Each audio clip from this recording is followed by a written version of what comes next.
You are listening to the Savage FINcast, Episode 6, Savage Worlds and Mean Supremes. Chicago. A criminal mastermind called Overlord held our city in his terrifying grip. Ordinary cops were losing the battle against Overlord's super freaks and mutants. Then, a miracle happened. When I found him, he had no memory of his past. I helped him find an identity and a life. Now we have a fighting chance.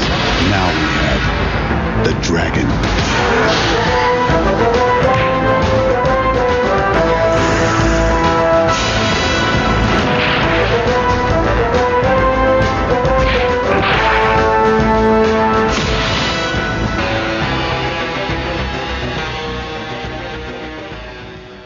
This is the Savage FINcast, coming to you live from all points of the globe. From southeastern Connecticut, I'm Jim. From the Northwest, I'm Adam. From Philly, I'm Craig, and it's great to be back. It's good to be back. It's been a while since we recorded. It's been a while. And How long has it been? About a month and a half? I think over a month since we recorded, but about a month since I put up the previous podcast, so yeah. Long bit of stretch. I'm happy to be back and talk about these books again, you know? It is good. For sure. Get right into the few news bits that we have. We got new solicitation information and a cover for Savage Dragon 184, called "The Trial of Savage Dragon," and the text goes: "When he was Emperor Kerr, Savage Dragon came close to destroying the world. Now his past deeds come back to haunt him as the Savage Dragon is brought up on charges. This is the one battle he may not win. Savage Dragon is on trial and things may never be the same." Of course, probably the biggest news about this issue is the price of Savage Dragon is going up. It's been $3.50 for a while now. This issue is apparently $3.99. Which, to be fair, in my recent, as I've been paying attention to such things, $3.99 is apparently becoming the new $3.50, pretty much industry-wide. Most of the books I'm getting from other companies are running $3.99 these days, so it's probably not shocking that Savage Dragon has been forced to follow suit. Yeah, it seems a lot of the low print run books are $3.99. I mean, Yeah. Of course, a lot of isn't like all of IDW books all of them $3.99. And honestly, Yeah. I hate that they're all $3.99. And honestly, I don't think I personally don't feel I get value out of most of IDW's books for that at that price point. Savage Dragon, of course, is definitely a book I would pay many, many dollars for before I decided to drop it. But we are a minority. I mean, if you're a new reader to Savage Dragon, the $3.99 price point, I think hurts, you know? I mean, I understand it's probably something Erik has to do to, you know, make it a profitable book. And, you know, Yeah, let's face it, it's necessary. he's got to make money to keep it going. It's not something he can do for free. But it does hurt, you know? I have to be honest, if all of my books go up to $3.99, I'm going to be reading a whole lot less. I mean, as it is now, I don't like to spend much more than $3.50 on a book, and I think there's only a couple of books I do spend more than $3.50 for, like Elephant Men might be one, and that's, you know, the content of that is even a lot more than the average book, but Yeah. I won't quit Savage Dragon because I like it too much, but there's not many other books I'm willing to pay that much for at this point.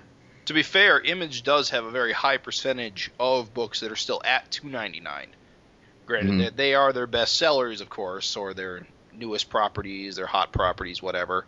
And it's unfortunate that Savage Dragon isn't one of them, but Image does tend to do a little better job than even Marvel and DC at keeping their most popular books down at the $2.99 price point, which, while is still pretty expensive at the end of the day, is more, I don't know, it's the norm, I guess.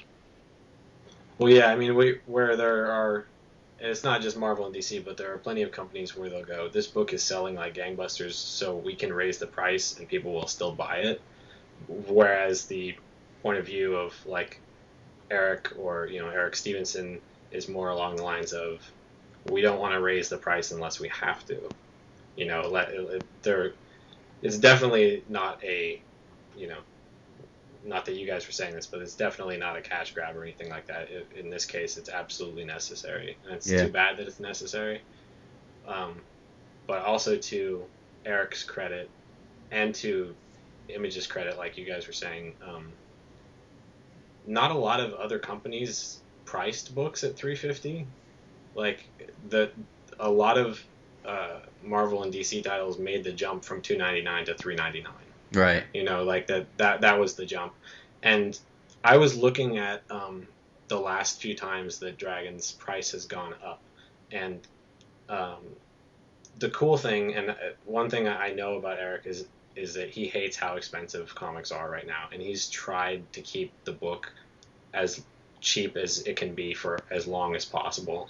Like, you know, it was $250 for a long time, and then it was $295 for a long time. You know, before going up to $299, like, and then $350, like, he just, like, those increments are obviously much smaller than going up like a full dollar. Right. And also, you know, it's been actually nearly 50 issues at this point since the last price increase.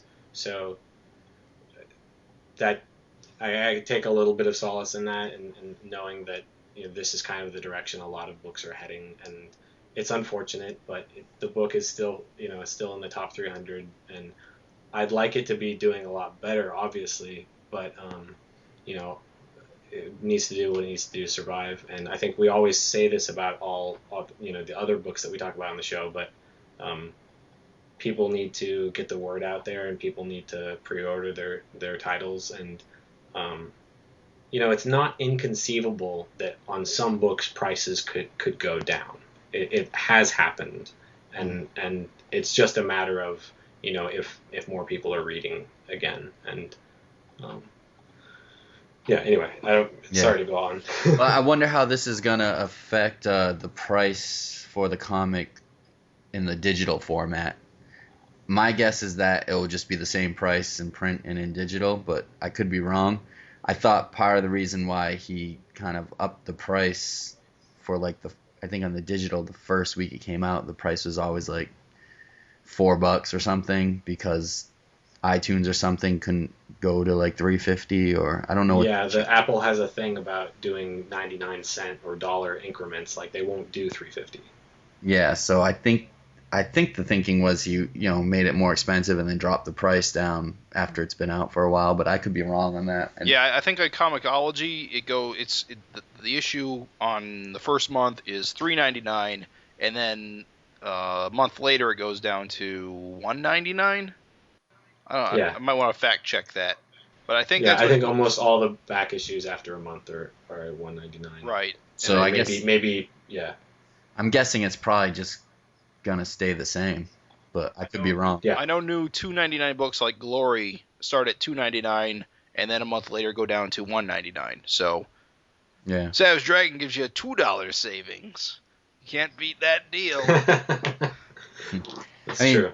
And the other big news, I mean, not, we're focusing on the price, and it sucks, but the other big news on this is it seems like that Dragon's coming back to Earth officially. I don't know, unless there's some kind of trial in space, but it makes it sound like he's standing trial on Earth. So is he gonna come back to like a major role in the book, or throw what? him in the slammer? I was gonna say, I think that may help Erik in terms of, there's a lot of things that you have no idea, like variables that you can't control in terms of what do you do to get more people to read your book. But regardless of what us like sort of diehard fans think of the book, there are people that would like to see Dragon more center stage again. And even though like the book is sort of about Malcolm and Dragon now, I think if one of the things that could help is if Dragon takes more of a larger role again at some point. Cool. So we want to talk about the next bit of news? Sure. We have Erik sort of updated us recently on the status of the Savage Dragon Ultimate Collection, which is the new line of hardcovers that was solicited earlier this year. I think it was originally solicited to launch in June, but they've just been it's been rife with problems, mostly having to do with the coloring. And originally the issue was their old files were of a defunct format that they couldn't use anymore. Their old color files, and so his decision that he was faced with, which he was actually talking with us about the first time he was on the show, was, do I have the old pages recolored, like by Steve Olive or somebody, or do I scan in pages from the printed books? And the problem is always the scanning in stuff from printed books never looks as good. But the technology is getting better, and there have been some reprint collections, more recently in the last few years from every company where they've been printing stuff scanned from, printed comics that's looked pretty good. And it sounded like that was the direction he was leaning towards, because having them recolored is going to cost money and time, and they're not going to look like the original books looked if they're recolored necessarily. But more recently, it sounds like there's actually a lot more color files lost than previously thought, and he is now talking about having them recolored by Abel Moten, who was, along with Ruben Rude, one of the original Savage Dragon colorists with International House of Color, and worked on damn near everything for that first 100 issues or so. So that might be a sensible choice if you want to get somebody who's going to recapture the look of those original issues. So I guess we'll just keep you guys updated as we hear developments and things, and but it's probably going to be a little while before we see these books. It sucks for Erik, in terms of you got these new books like Invincible or whatever. It will just put trades out and Ultimate Collections out because the technology, they are around with the newer technology, and it's so much easier than to go back through the 20 years of Dragon now and try to put these back out and make these Ultimate Collections. And it seems like because they have these like IBM pre-Photoshop files that nothing will open now, right? For some of those old comics, and it sucks, but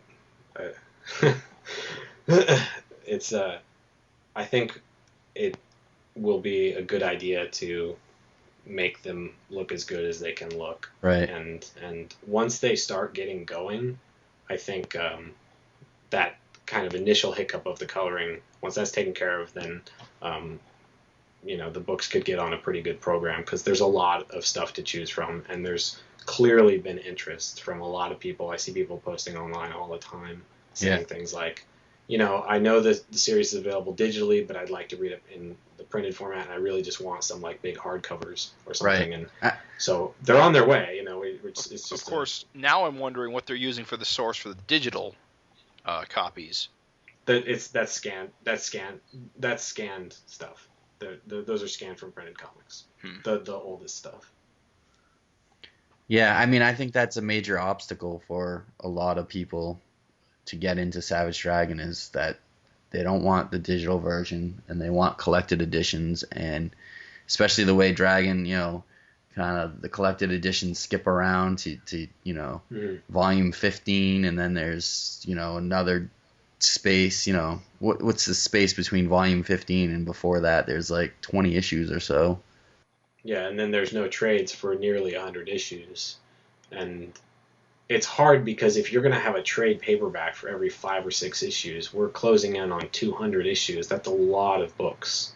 It's a lot of books to keep in print, and so it's sort of hard to decide. I know for a while he was kind of waffling on, I don't even know if we should have a trade program. And now he's brought it back a little bit, but I'm not sure if he's going to go back and collect everything in trades. But definitely the intention is to get everything in the Ultimate Collections. And in addition to getting everything in the Ultimate Collections from Savage Dragon, also incorporating some of the spin-off stuff, like a couple of the issues of Freak Force here and there, and maybe Vanguard here and there, where it's really, really story essential. And obviously the black and white archives, those will also continue. Those have other production things holding them up. But the art is there, and it just, they need to do some scanning and do some, kind of toning work on some of the stuff, where they have effects that were done in color before and didn't exist in the black and white art, and so now have to be reproduced in black and white, like star fields, and so it's just work that has to be done, but those will continue and those will collect everything. Right. I mean, just like I was saying though, it's like almost with trades, it's like you either have to have all or none sometimes, because I feel like with me, like if you're gonna collect like a series like 100 bullets or something, you're not gonna want to get trades 1 through 5 and then get the single issues for a 20 issue run and then collect more trades. People are gonna collect trades, usually they like to have like the full run of trades, and Dragon just doesn't have that, and I think that hurts him trying to get new fans. If people are going to buy trades, like the new trades he put out, they're going to want to have a complete run of trades for the most part. I mean, you get some people that don't mind, but there's a lot of anal guys, and I'm one of them that, No, it's true. I'm sort of a half and half guy myself. I have the first 50 issues of Dragon in trade, and then I have from like 90 to current, and I'm happy. I don't feel I have to buy the trades of stuff I've already bought, at least not yet. Right. I'm probably going to buy hardcovers of everything at some point for posterity. Mm-hmm. But yeah, I generally don't care either. But at the same time, I understand, because I do care about a couple of series, like having them in that format or whatever. And just in general, I mean, I think you're totally right, Craig. With once those books are out, even in Ultimate collections, collecting, I don't know, 12 to 20 issues of Pop or whatever it's going to be, there's still going to be a ton of them. Even if they're those really fat books, there's going to be a ton of them. And if those are, if the odd volume is sitting on the shelf in your local comic shop or at a library or whatever, people are just going to happen upon them, and they're going to be like, oh yeah, I've always been meaning to get into this. Like, I'm glad to see that now there are some proper volume, like library editions or whatever, that we can actually read the whole thing, and I think it'll only help. So cool. So the third bit of news for this episode, and the last bit of news, I think, is the Supreme issue 67 solicitation and cover has been released to the internets, and it's a shocker. It's pretty cool. The solicitation reads, "From the pages of Invincible comes the most..." Oh, I lost my page. Hold on a minute. "From the pages of Invincible comes the most requested Supreme opponent of all time. Enter Omni-Man. Supreme is out of control. Suprema is at death's door, and Ethan Crane is in a bad way. Can even Omni-Man hope to save the day?" And the cover is pretty cool. It's an homage to the cover of Superman 267. So in the original Superman 267, you see Superman fighting Captain Marvel. I want to say that was the first time officially the two had ever crossed over. Is that right? I want to say that. I know there had been a few fake outs in the past, but I think that was the first time now that DC had all the rights to do Captain Marvel, and so they had the big crossover. I don't even know what year that was. I'm guessing the 70s. Yeah, I don't know anything about it except for that little tidbit. In the original cover, it's where you got Superman. In the new cover, you got Supreme, and then where you had Captain Marvel, you have Omni-Man. And then below him is like a crowd of people kind of running out of the way. And in the type on the words on the text on the cover says, "The story you thought we'd never dare print, the fight to decide the superhero championship of the world," which is pretty healthy and funny. And Erik just totally used the same captions. And,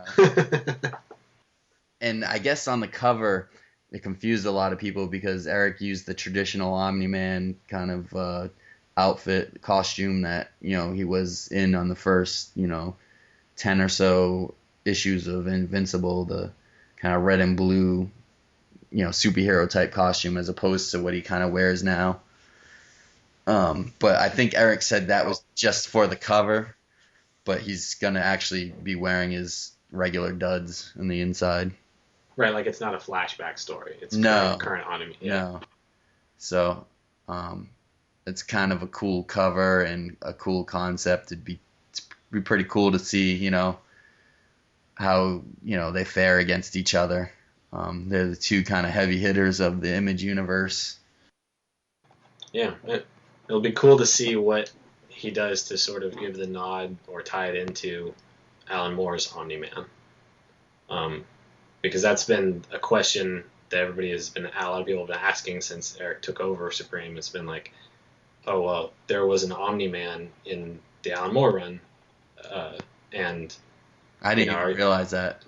Yeah, because Ethan Crane is a comic book artist, and the comic that he does is Omni-Man. Oh, right.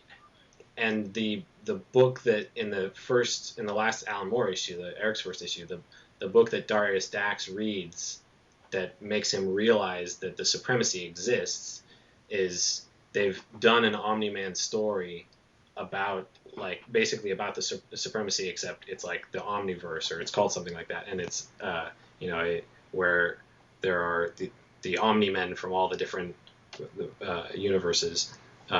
So a comic within a comic kind of thing, and so maybe that's going to be sort of the explanation. Maybe Invincible's Omni-Man is from the Omniverse or the Oligarchy or whatever it's called.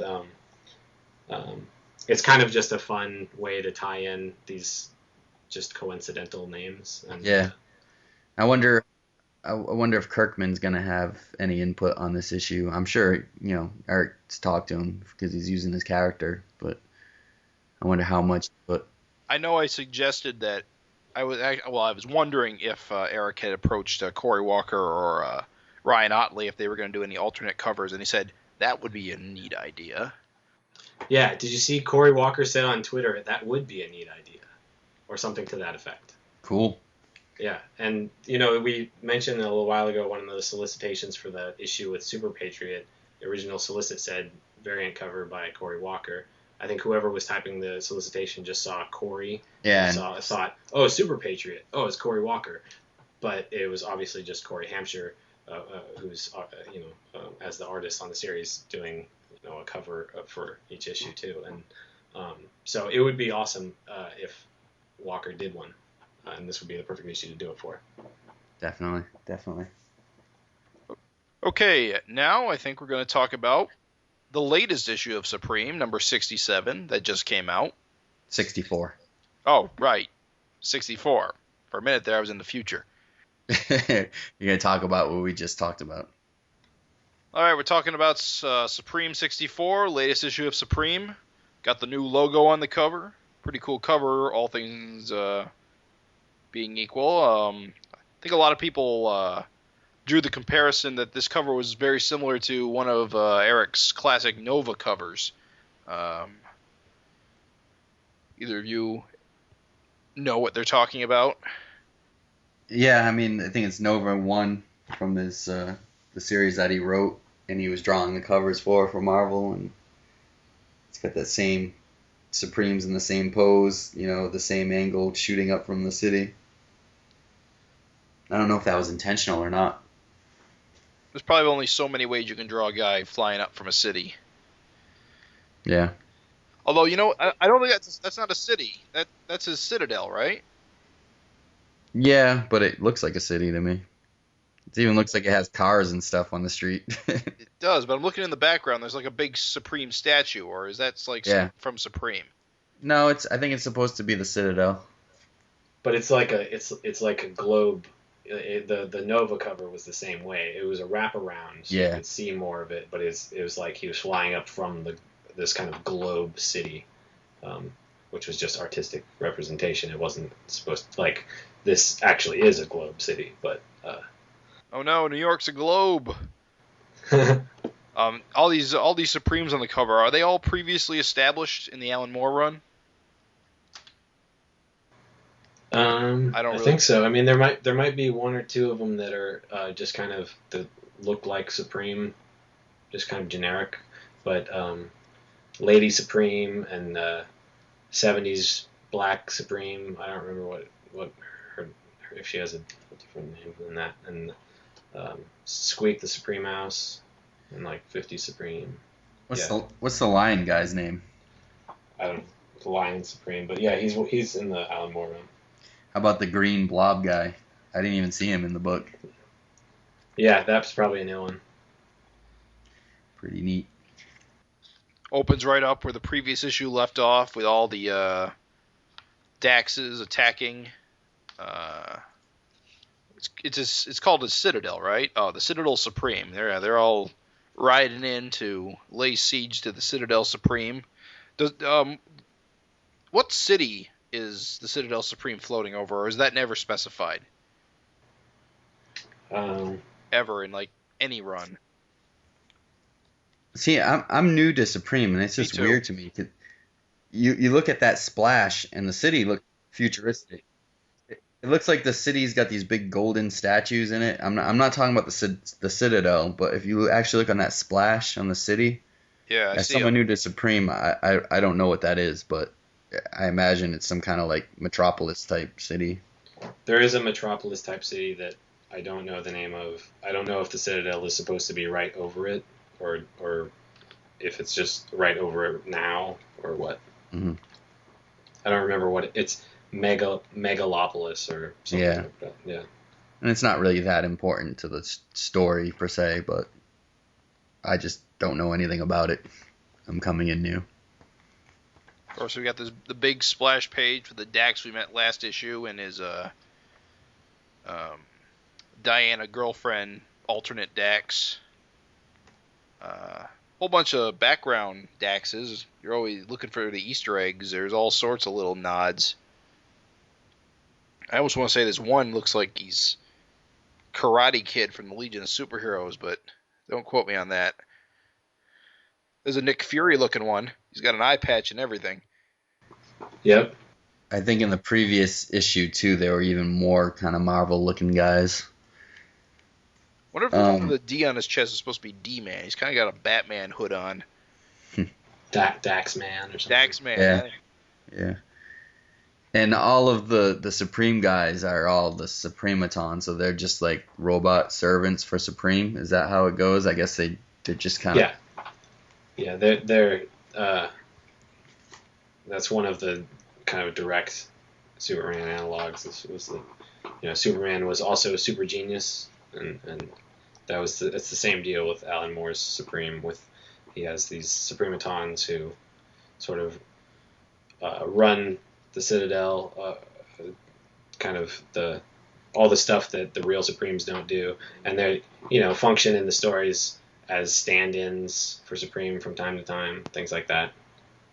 Gotcha. Public appearances, that sort of thing. Mm-hmm. You got that page after that. It's funny because it's like Supreme just trying to get busy with his lady friend, and he's under attack, and then you get that line, "Look up in the sky." So it's like a riff on Superman. Gotta say, they got the clothes on really fast. They did. I could see Supreme. He's got the speed like Superman. So yeah, Diana's got her shoes on and everything.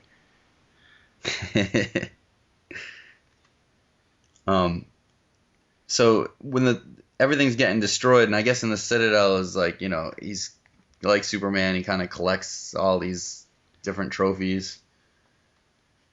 Mm-hmm.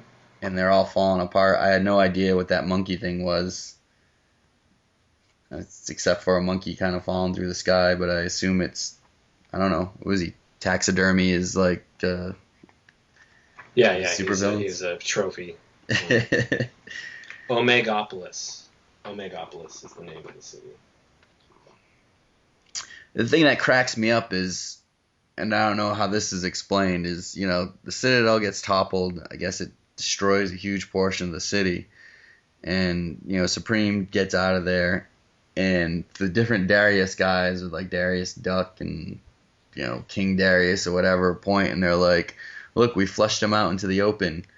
Well, how come they just assume it's him and not like a Suprematon, How do they know? They had been destroying most of the Suprematons in the previous pages. I assume they thought they got them all or something. Okay. And they go down pretty easy. You see them getting blown up like in a couple of panels. Right. And we see Supreme worrying that what is it called? Supremium? That's it. Supremium is getting loose when the Citadel crashed, and his powers are getting sapped because apparently it's his kryptonite. Yep, all the different colored Supremiums do different things, but they're all again, one of those Silver Age things of, one of them makes him mad, and one of them is, hurts him, and all that kind of stuff, all that fun stuff. Gotcha. Of course, then we see the various Daxes cleaning up the rest of the Suprematons.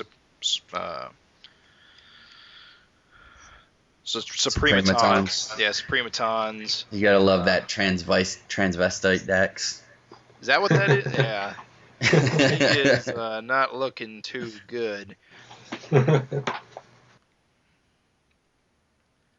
And the two Dax, the Dax we met last, this Dax is the one from this time period or Earth or however the supremacy works.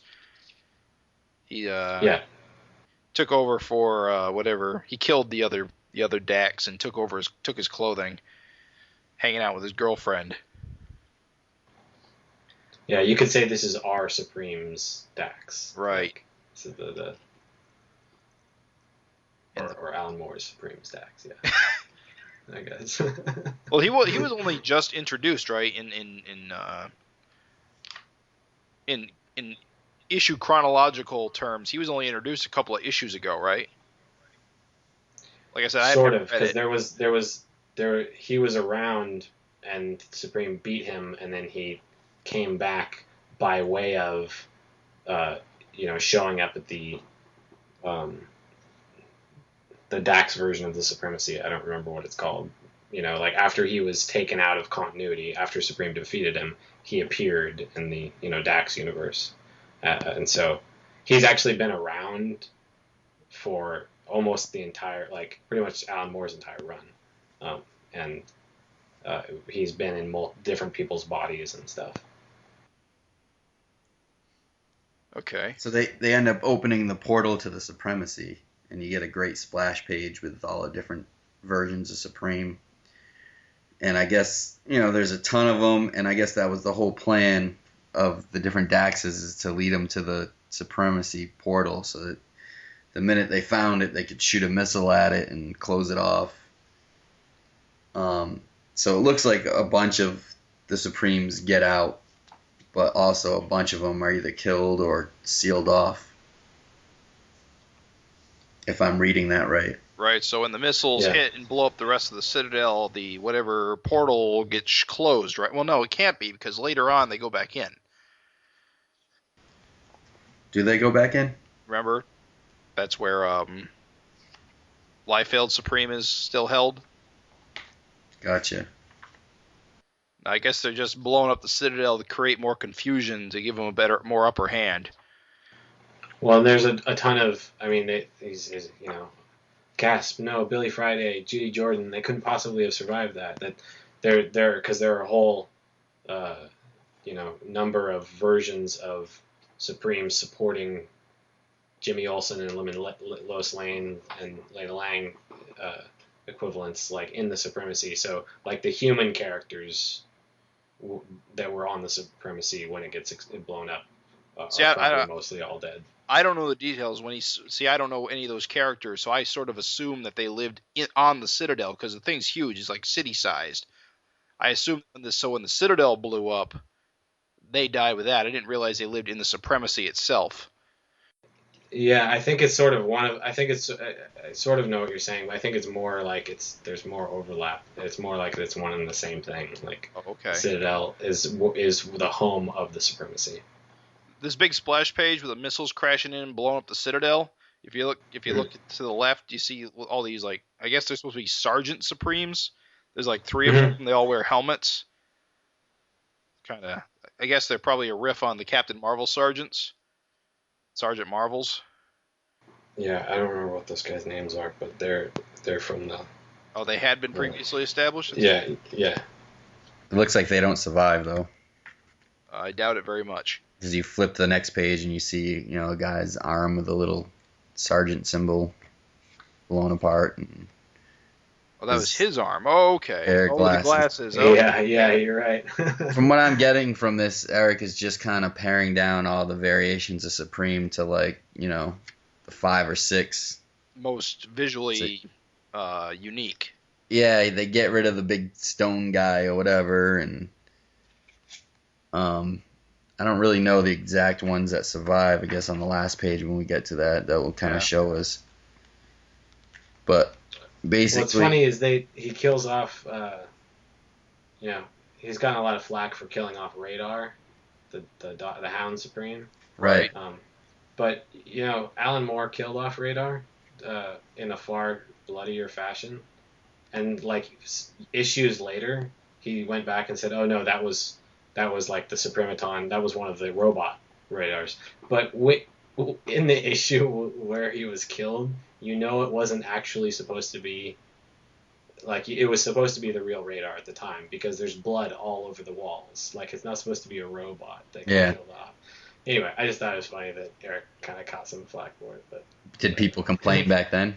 Yeah, that's a good question. Probably not, because it's Alan Moore. Erik's been catching a lot of flack from various online sources over how his first issue really plays out.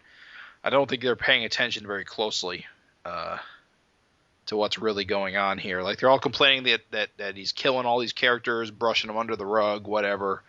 But they're not paying attention to the fact that all these characters at the end are still around and they're still going to be relevant. Yeah.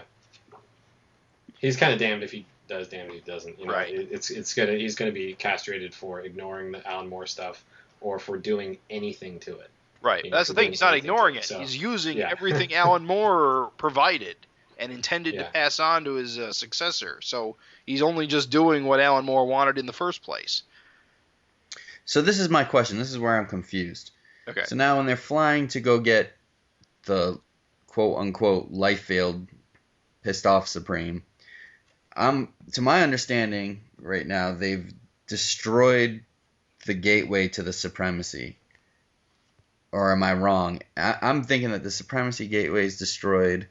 No one from the Supremacy is getting in and out, and Life-Veiled Supreme... Do they go through a gateway here? It looks like they just go into a vault. Yeah, so is Life-Veiled Supreme just locked up in the Citadel somewhere? No, because he's saying here, Alan Moore Supreme is saying, back into the Supremacy, but what use is that? It's all been destroyed. Assuming that this big explosion at the Citadel destroyed everything in the Supremacy, but not the gateway. So they fly in, they say, all my characters never stood a chance. So whatever they hit it with must have killed everyone not a Supreme and destroyed everything, which still lets them go in and rescue and let loose Dick Supreme. And that's a great splash page with all the chains and... Yeah. There's some great splash pages in general in this particular issue. And, I think what really makes them really great is that the splashes bleed to the edges. I mean, I think we've talked about this in Savage Dragon recently, is that most of his splash pages are in a box, and so they don't go to the edges. So you kind of feel, I mean, it's cool in an old-fashioned sort of way. I mean, it's cool as it is, but when you get a big old splash page, it goes right to the edges of the page. It's boom. Yeah, the full bleeds just... Yeah, I love full bleeds. That's true. I mean, if you took this page with Dick Supreme all chained up and you put a box around it, it wouldn't feel quite as, big, I guess. Yeah. And, while we're talking about this, I know it's always been like Erik. Corey Hampshire's art on Erik's layouts has just been phenomenal. Yes, no, this is true. It should, Corey, if you're listening to this, when we're talking about the art and this, every time we say Erik, you should just assume we're saying Erik and Corey, because we're making that mistake. I think that a lot of people are doing and putting it mostly on him when I know Corey is doing full pencils and inks on top of Erik's initial pencils, and I think he's doing a great job. I think they complement each other real well. So. Yeah, definitely.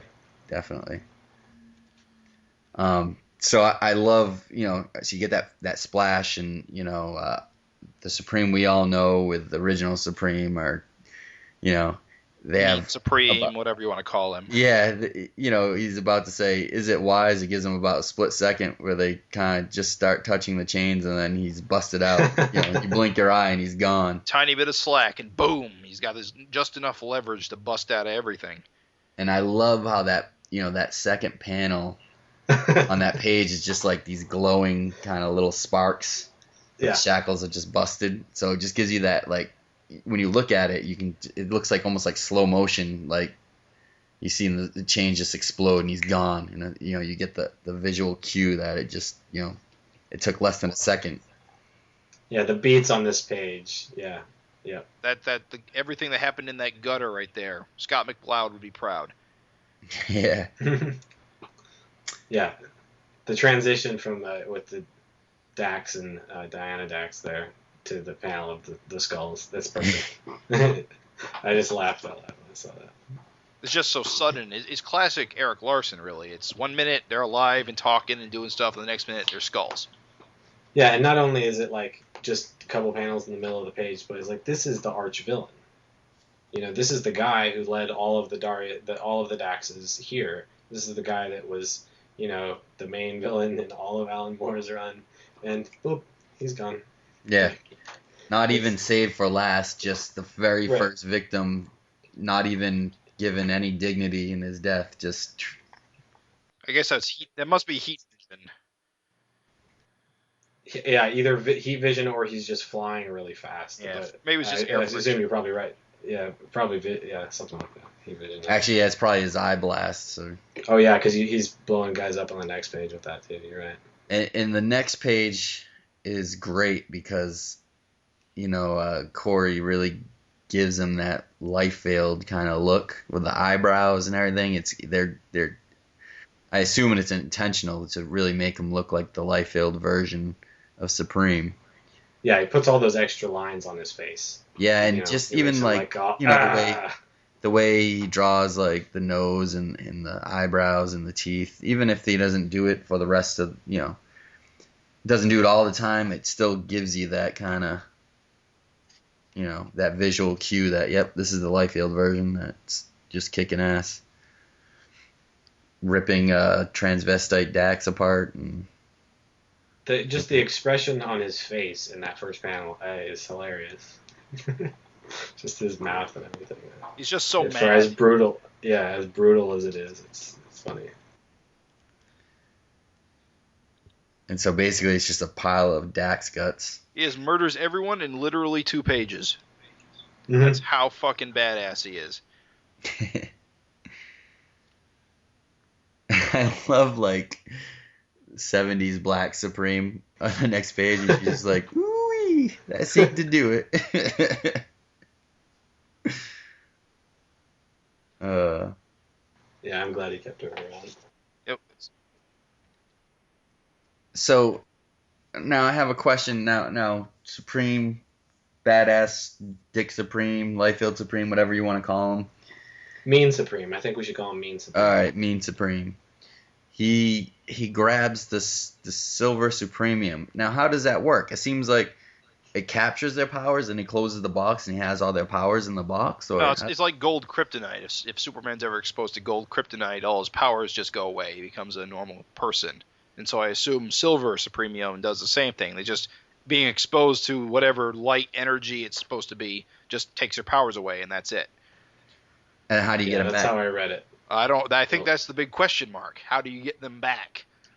Yeah. Of course, I'm curious as to why specifically Mean Supreme is immune to it. I suppose because he was created outside of the rules that the other Supremes were. But yeah, I have no idea. That's just a guess. Maybe it's having to do with he's so unnecessarily powerful. Like, one of the reasons they kept him contained was because he was the most powerful, and not just like the most psychologically unstable of the Supremes, but the one who had no restraints placed on his power, presumably. Very good point. Very, very good idea there. I believe it. And from what I'm hearing, I believe there was a recent article by Russ Burlingame was talking to Erik about this issue, I think on comicbook.com, or I think that's the name of the site. Hopefully I got that right. But he was saying that, it's going to turn out, like we've been saying too, it's not just about Mean Supreme. You're going to have all these 5 or 6 other Supremes that have survived still around in the book. And from what Erik made it seem like is, I think he termed it like General Ross kind of dogging Hulk. Like they'll be chasing after Mean Supreme for the next bunch of issues, trying to get, the powers back or whatever.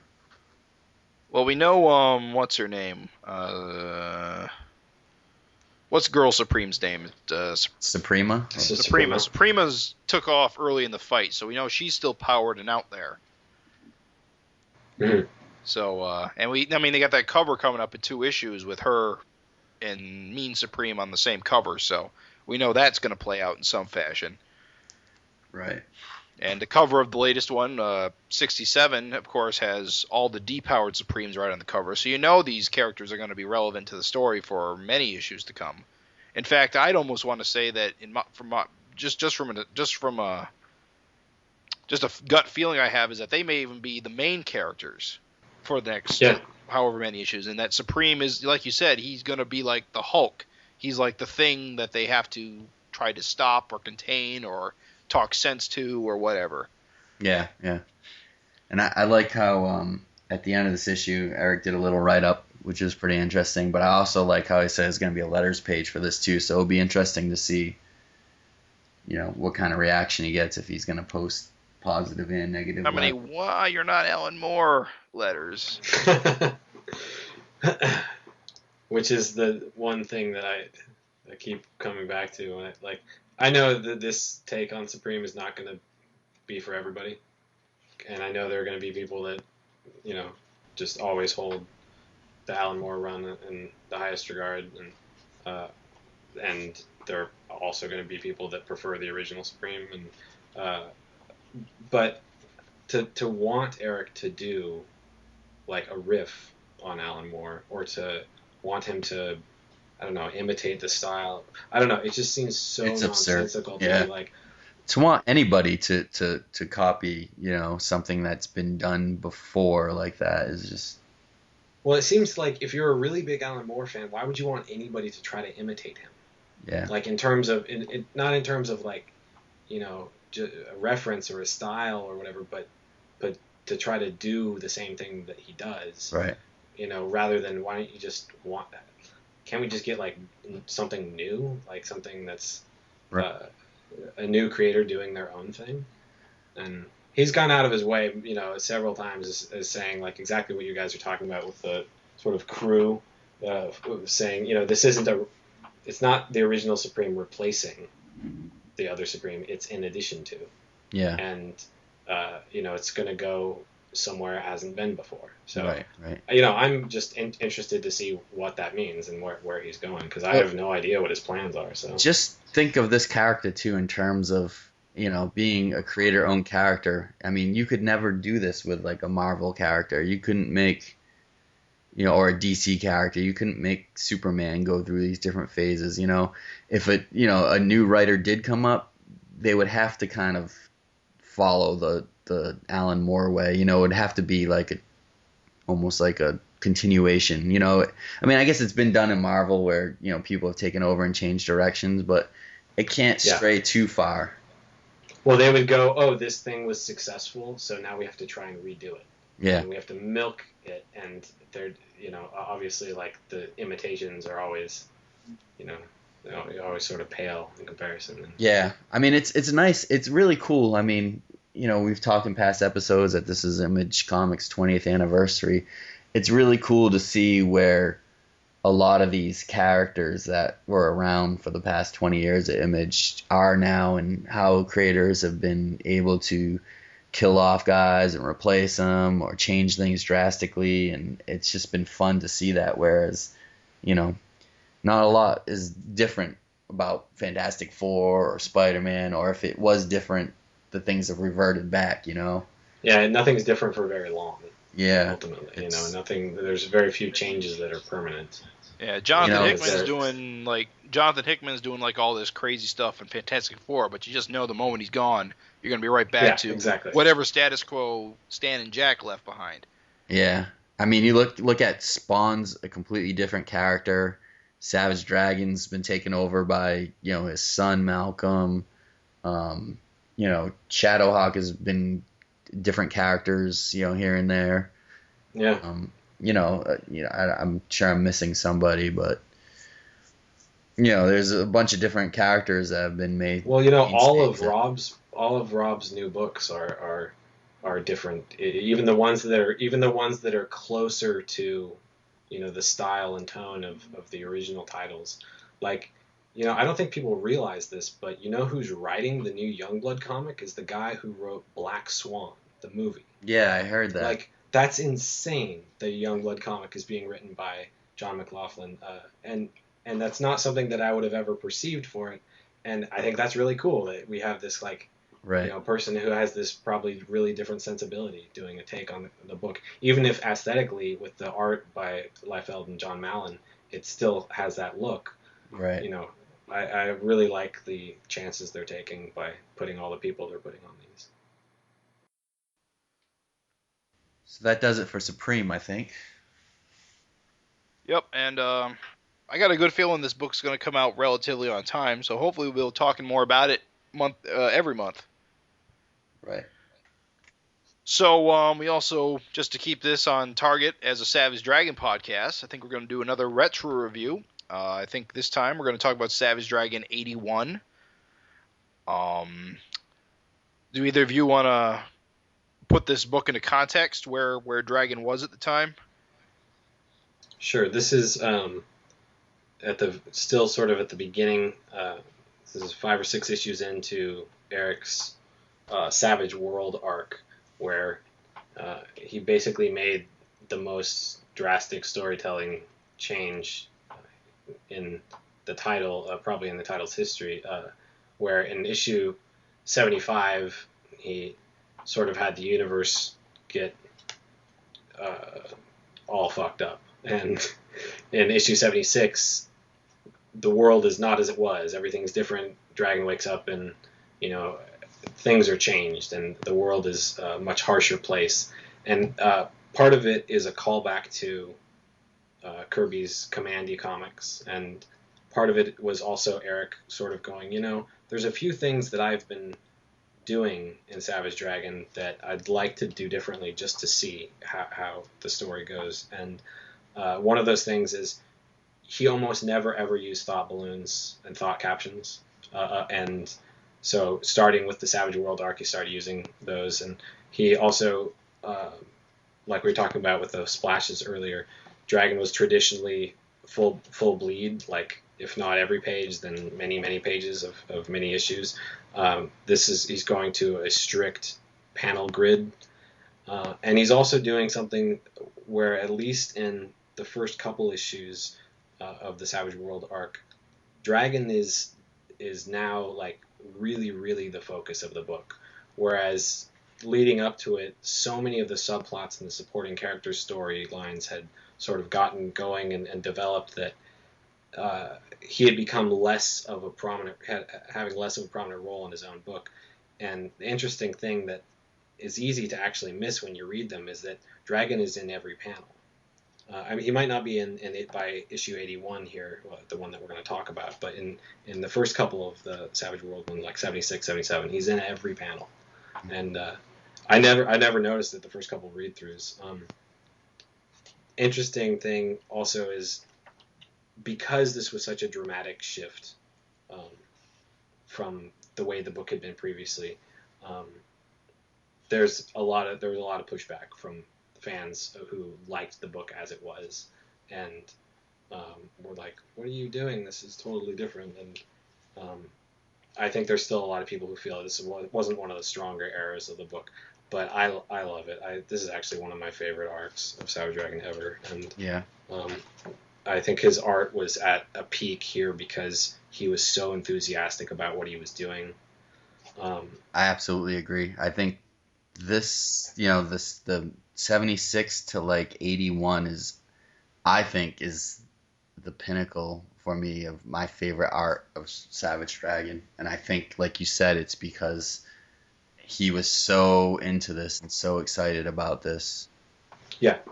And another cool thing to note is just, I think, I don't know if it was in the letters column or he said it somewhere else at the time, but, his kids had grown up and were starting to read stuff, and he was sort of realizing that, my book isn't really appropriate for my own kids to read. And so maybe I had to pull back a little bit and do something that's a little bit, more all ages. And I don't think the book suffered for it at all. I don't think you would necessarily know that unless you were looking for it and unless you were expecting every single issue to be soaked with blood. And it is still pretty violent. Yeah, no, it is. It's violent as like a Commandy. If Commandy, I don't think anyone was ever really killed besides maybe an animal or something. I don't know, but I don't recall any like brutal deaths. And I don't. I think I think he pulled it off though, and I like. It's funny. I mean, I know this at this point. This book is these issues are more than several years old, but it's funny that doing an all ages book at this point is going against the grain. Mm-hmm. And it was when these were coming out too. Like that's kind of seems like the opposite of what it should be, but to me, but whatever. I mean, and keep going. Also with these books, they take on that kind of Commandy vibe with the setup, like you were saying, with the box panels, no bleed pages, and you get those title pages and the chapter pages, and for the most part, Eric's kind of held on to those first page kind of giant titles. Yeah. And I dig them. A few of these tropes have stayed around. That's true for 100 issues now, and even though the book has been extremely has gone through different extremely experimental stages since then, most of these, like the title pages, like you were saying, are still around on almost every one. Right. I have a question. The cover of 81, and it appears in the issue. That sea monster, that's the one from the Hellboy crossover, right? Yeah, the Grok. Yeah. I was just wondering about that because he did seem familiar. Yeah, definitely. Yeah, those guys are great. I love those big lower jaws. So basically, in this era, it's Dragon's. He's a fugitive. It's a new reality. After 76, Cyberface is now known as King Khan, and he rules the Earth. The Earth is like a post-apocalyptic Earth. Cyberface rules all. People live without electricity. I think we learned later that was only parts of the Earth, like Chicago, and because I know other parts are just fine, or at least they aren't hellscapes like the surrounding area of Chicago is. Yeah, but I think for the most part he kind of controls a lot of the area. If not, I guess it'd probably be impossible to control the whole Earth. You'd always get pockets of it, but he does definitely have an influence over a lot of things and major governments and stuff like that. Right. And, Dragon's posters are plastered all over the place because I guess he's fugitive number one. He tried to assassinate Cyberface and it failed. But basically his mind got swapped with the Dragon. His reality that was in 76, his mind from that reality got swapped with the Dragon from this reality he finds himself in, I believe, right? Yeah, that's finally resolved in like issue, I want to say 100. Yeah, I think. Like he Damon Darklord set up this whole thing where he needed Dragon from the original universe to come to the Savage World universe to save it from Universo. Save the world. Right. And so he set up this whole thing where Dragon thought that by killing Damon Darklord as a baby in his reality, it caused a time paradox because adult Darklord's supposed to go back in time and cause a whole bunch of stuff with super tough and whatnot. Exactly. And so Dragon believed that he had destroyed his own reality by causing this time paradox, but eventually he finds out that there are two separate realities, and the Damon Darklords of both universes set up this big plot to swap dragons. Right. Yeah. Darklord's pretty diabolical in that way. So in this episode, he's kind of waking up because he was chased all last episode by Cyberface and chased down to the bottom of one of the Great Lakes, right? And correct me if I'm wrong, guys. It's been a little while. And some sea monster kind of grabs his leg as he's running out of breath, right? And kind of pulls him through like a hole or whatever. And he wakes up in this issue. He's kind of just, the first page you see is him just kind of just coming out of his unconsciousness. I find it kind of funny that Erik's Atlantis is at the bottom of Lake Michigan. I think that's always been implied. Well, I don't think it is. I mean... Well, isn't he supposed to be in Australia now? Like, it's sort of... I mean, he's in Atlantis, but he's going to Australia. He went down after the saucer in Lake Michigan, right? And then went further and further down into the ocean. But they explain that the groks, those big sea monsters, bore holes throughout the earth to connect all the oceans. There you go. So if you look, he fell to the bottom of Lake Michigan, and then... Because I want to say he crawls out of the water this at the end of this issue, and next issue he is back in Illinois at least, because he runs into Rita, right? Or that might be a couple issues down. Yeah, well, one of the text boxes in this says, you know, he basically escaped from Cyberface, and it led him to the bottom of Lake Michigan, and once I'd reached the bottom of that, I found myself getting whisked away in a tunnel that dumped me out to God knows where. So I'm assuming he got pulled by that monster through one of the grok tunnels, and Atlantis is somewhere in the Atlantic Ocean or wherever. Yeah, you're right. You're right. I'm thinking of the issues that come after this, where he's with the bug riders in Australia. So it's hilarious because he finds himself in kind of like a human zoo in Atlantis. So everyone, you know, breathes water, and he's in this like tank with air with a bunch of other surface dwellers, and they're all kind of, the Atlanteans are kind of just looking at them in the cage. And you know, one of the Atlanteans comes in a watertight suit into the air chamber, and I don't know if he tries to like ask him questions of where he's from or whatever, but they try to like talk sense into Dragon, and Dragon's just like, you know, I'm not like some kind of monkey, like I need to get out of here. Yep. And he knocks out the guard and is like, you know, I think at one point he talks to the humans, is like, yo, let's get out of here, you know, we can make it to the surface. And then he's totally shocked, and they're like, get out of here, like, hell no, we're not going back up to the surface. We don't want to go up to the surface. We get, you know, we get fed, and we're comfortable in our cage, and, you know, up there is just destruction. And he's just like, you know, you guys nuts? But I thought that was hilarious. I love issues of Savage Dragon where, you know, it's got that humor in it, and that, you know, the way I'm saying it, it's not that funny, but when you read it, it's pretty hilarious. Dragon's reaction. Oh, John Day. John Day's one of the captives. I found him. Yeah, of course. So John. Yeah, you're right. John Day is sitting in the cell, and again, for those who don't know, John Day appears in almost every issue of Savage Dragon. If you don't know much about him, listen. That Erik has drawn previously too. Yeah, you can listen about it. Last issue we did, we talked extensively about it with Erik. But so they gas Dragon and then bring him up to the head of Atlantis. They just call him the Atlantean, or what's his name? The Atlantean, I think. Impervious Rex, right? Something. Yeah, but doesn't he also go by the Atlantean at some point? Yeah, I think so. But yeah, Impervious Rex, who's always impervious. Just kind of, yeah, who's always just kind of ridiculous. he thinks much more of himself than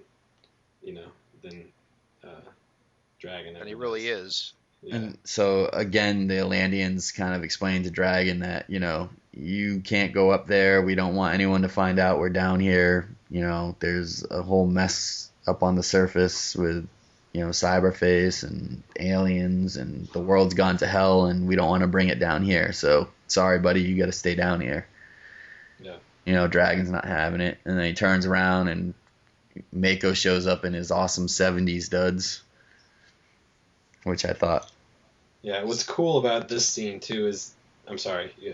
No, go ahead. I was just saying, what's cool about this scene is that during this time, just to reiterate, this is not the Mako that we've known.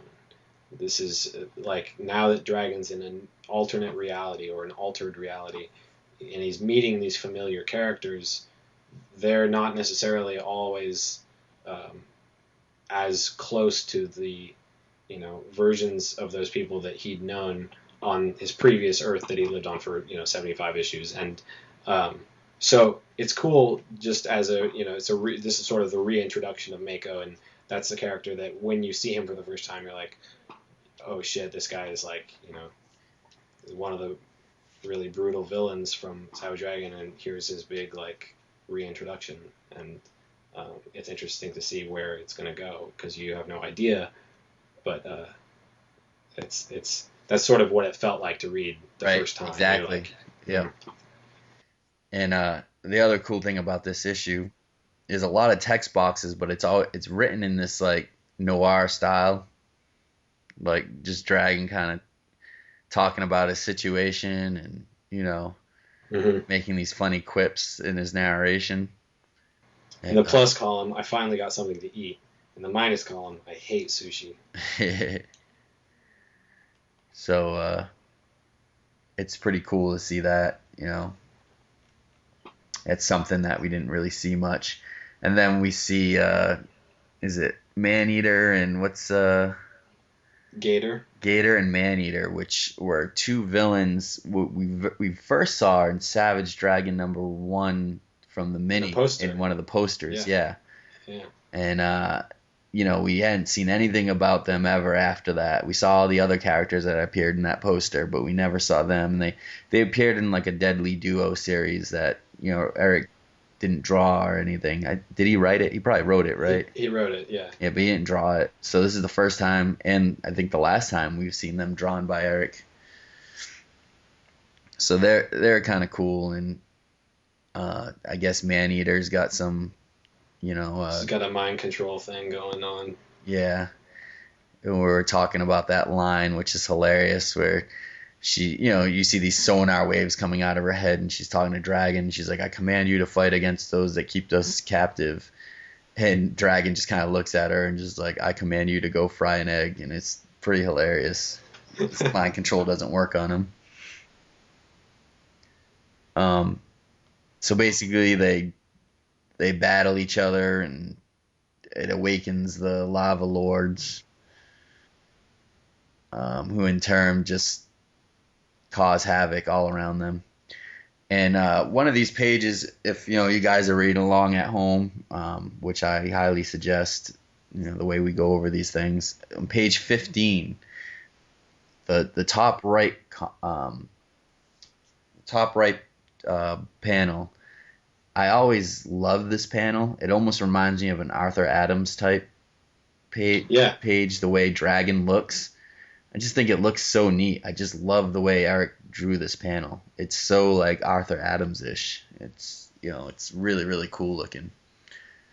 And even just the page before and the panel before that, the way the colors are and the Lantean flying right towards your screen, that's a gorgeous panel as well.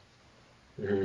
But I really, of all, Is this the... Sorry, you go ahead. I was just saying, it's that panel of Dragon, that second panel, for some reason it just resonates with me and just sticks out of a lot of the panels I've read in Savage Dragon. This is one of my favorites for some reason. It's not anything super spectacular, it's not a splash page, but it's got that Arthur Adams feel, and I really like Arthur Adams' artwork.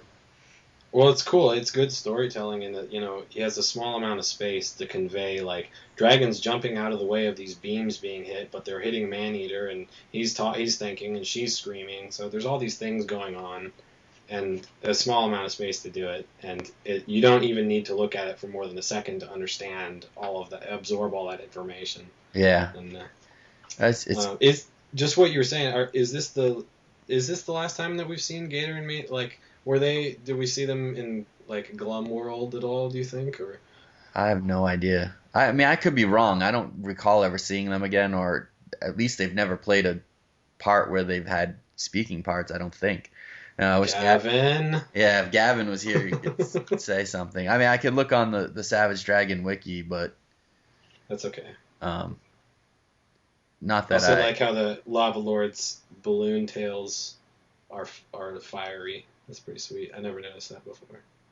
And the balloons themselves look like they're made out of coal or something. That's cool. I'm looking at the wiki, and yeah, it says appearances. The only appearances of Deadly Duo 3 and Savage Dragon 81. Yeah. So it's funny because Erik thought enough of them to include them in that poster way back in the mini. And that poster is a great poster. It's got like the old school looking rock, and yeah. Vanguard and Wally and maybe Rapture and Lightning Bug or something. I don't know. But Rapture colored, really, really light skinned. Yeah. Poster. Yeah. So anyway, I think as we go on, the Groks come out and they start attacking the Lava Lords, and it's just chaos. And then you see kind of Mako heading straight for Dragon, and Erik's got one of those classic close-up panels of like Dragon's eye wide open, like, oh shit, he's coming right towards me. And like you were saying, we all know Mako is like the vicious man-eater, and you think he's going right for Dragon, and it's he flies right, he swims right by him, and goes straight for Impervious Rex, and totally takes his head off or whatever. Yeah, which is another cool thing, because this was also not just the reintroduction of Mako, but the reintroduction of Impervious Rex in the Savage world. And we'd previously seen the Atlantean several times in the original Dragon world, and he caused trouble for the Special Operations Strike Force and stuff, and it's cool to see a character get reintroduced and killed off immediately. Yeah. Because you already have some familiarity with them, and you're like, oh, this guy is kind of important, or he's this like, I remember him playing this role before, and then he's sort of established, like, okay, he's still the king and stuff, but then you go, oh, we're not going in that direction this time. Right. Oh my god, I just noticed this. Impervious Rex has a hook foot. Yeah. Yeah, isn't that awesome? That's what I would have if I was a merman with no foot. Yeah, instead of Aquaman with a hook hand. Yeah. But and again, we talked about the style of this, how everything's, there's no bleeds or anything, and it's really got that kind of 70s vibe with the smaller panels, and like you mentioned before, you got it, everything's all tightened up in the smaller panels, but I don't think, again, Erik's works ever looked better with these all the stuff going on these little panels. It's just like a feast for your eyes. I mean, if you're listening to this podcast and you didn't read, the Savage Dragon run, the Savage World run, pick up at least 76 through 81, or get them digitally. Take a look at them. It's just, I don't think, just gorgeous. Yeah, I don't think Erik's work has ever looked better than in these issues, and it's just, there's a lot going on. It's so fun. I have I really think for me it's just the enthusiasm thing, because I like a lot of his experimenting and a lot of the different styles that he tries, but I tend to like it more when he's like clearly excited about what he's doing. Yeah. Which I think you could say about any artist probably, but it just this is one of those things where it was like, Commandy's probably his all-time favorite comic, outside of, I don't know, some of those Captain Marvel books, and Commandy he's talked a lot about how much it influenced him and taught him about, just telling exciting, straightforward stories, and so, to sort of play in that sandbox a little bit, I think was obviously a good time. Right. So yeah, I mean, I guess to wrap it up, that there's the battle is going on. Impervious Rex is taken out by Mako and just kind of tossed headless or whatever. And Savage Dragon is going to escape, and the Grok's kind of chasing him, and he's on his tail. And panel by panel, you see the Grok's getting closer and closer to Dragon, and Dragon's kind of panicking. And then he turns around, and the Grok's gone, and he's like, well, what the hell happened? How did I get away? And then there's kind of like almost like a flashback panel that shows that Mako actually bit the Grok to kind of spare Dragon's life. And at that point, like you said, we don't know. We always think, of Mako as kind of a bad guy, and here starts to open our eyes that maybe this isn't the same, version of Mako. Right, because when we're introduced to Mako, like in the series, we're introduced to him as he's the vicious circle guy who bit Super Patriot to hell. Like he ate his arms and legs, he bit off his face. Like that's why Super Patriot was turned into a cyborg.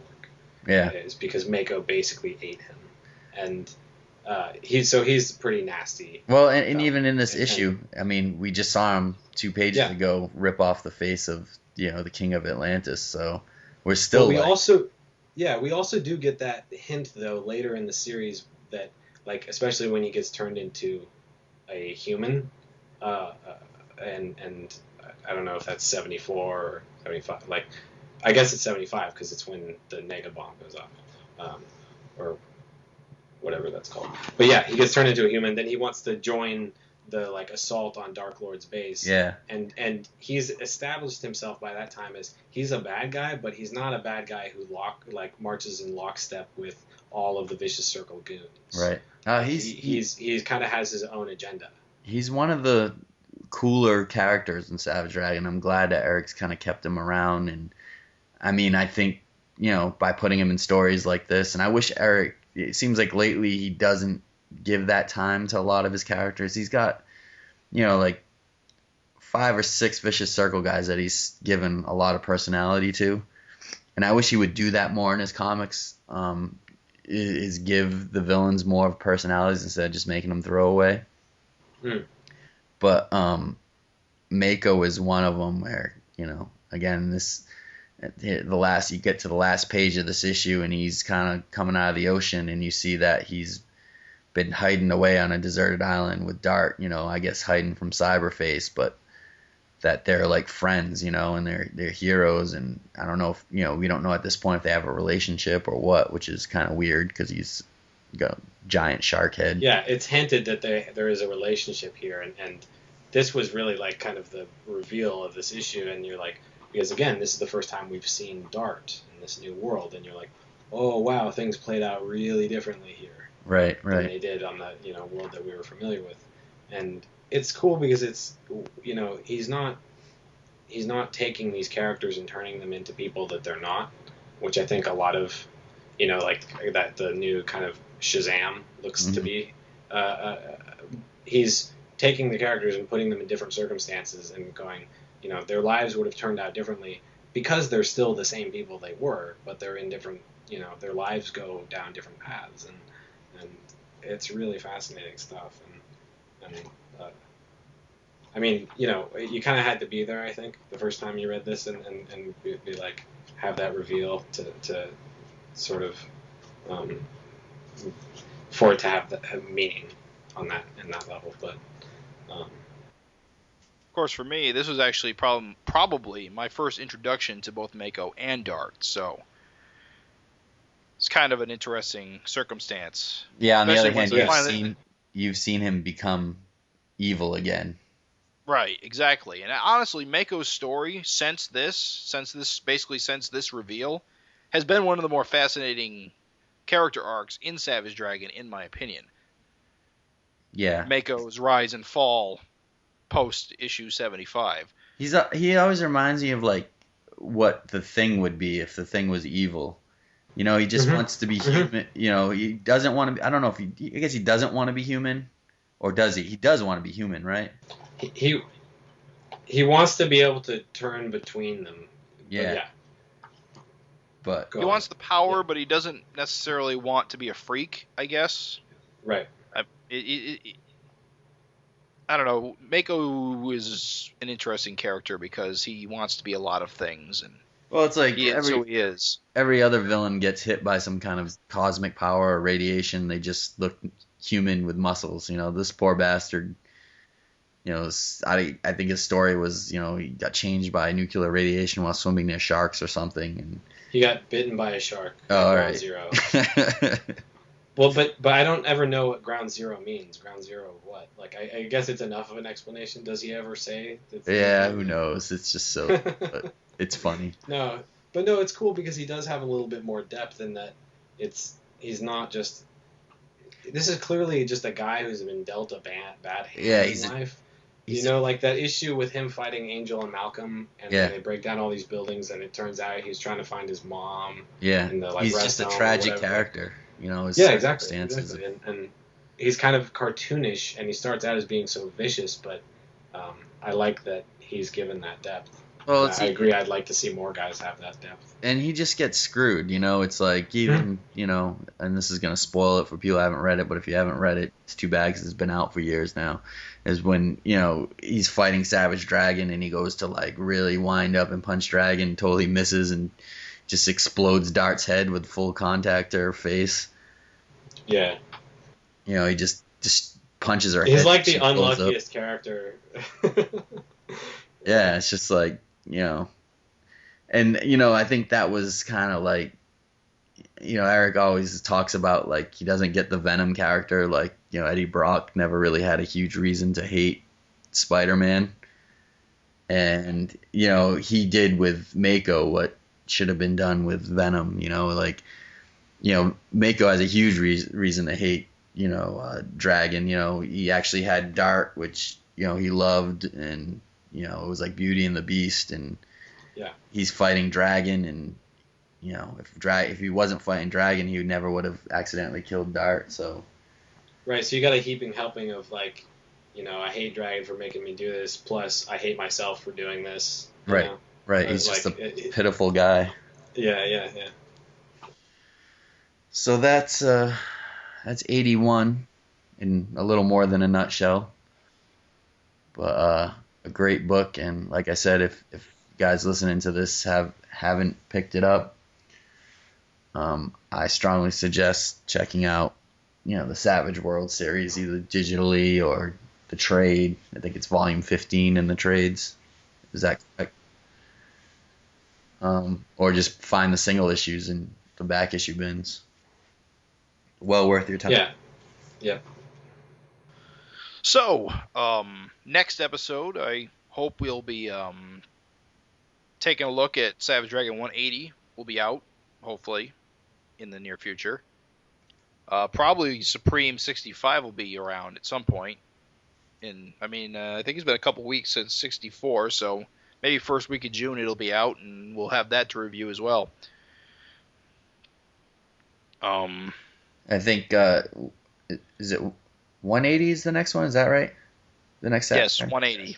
Yeah, and that's conclusion to the invasion. Yeah, that's going to be interesting. Yeah. It's been a while since we had a new Savage Dragon, so I'm yeah. That cliffhanger of 179 has kind of been hanging there for a good while now, almost a month and a half, 2 months. Yeah, that's right. What was the cliffhanger again? Remind me. Angel wants to jump Malcolm's bones. So we'll have that to do. So I think that about wraps it up. Well, that has been Savage FINcast episode 6. We thank you for tuning in. We hope to have you back next time.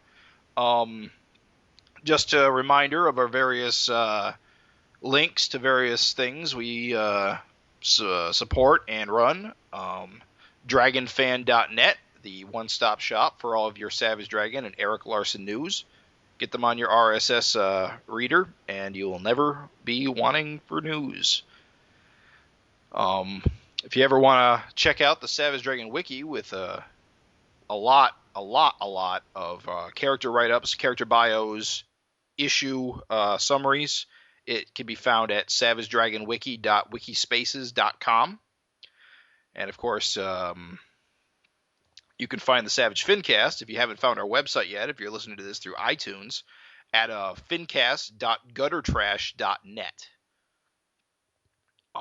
If you want to contact us, suggest any back issue bin issues you'd like us to review, or just have any comments, questions, anything that you'd like to have us talk about, you can contact us at savagefincast@gmail.com.